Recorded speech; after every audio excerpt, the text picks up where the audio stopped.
nyaya yecyclone iri kutaurwa iyi takatofa izvozvo kutaura nekudai because ndiri victim ye the last cyclone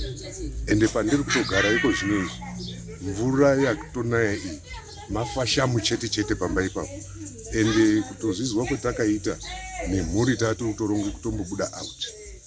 because pamba pedu hapana kumira zvakanaka saka takandobatire matumbu maoko idambudziko kutozwa kudaro pamwe pacho unotodai tikasazvizwa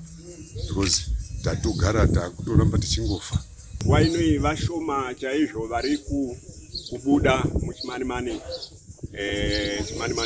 East constituency kutiza iyoyo cyclone iri kuuya asi vashoma chaizvo ngoti handi nyore kuti munhu utize musha wako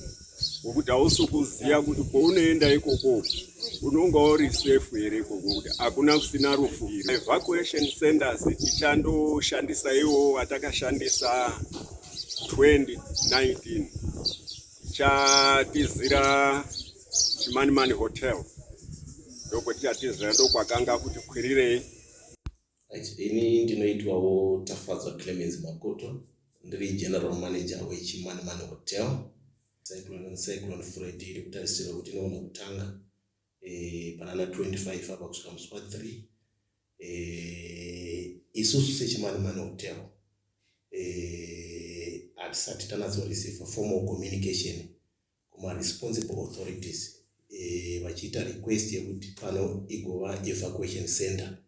Pari zvino chatiringotarisira ndechekutiwo kunogona kuti kune maorganizations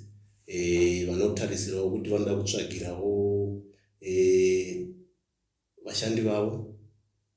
kana hama dzavo dziri muno mucommunity pekugara takasununguka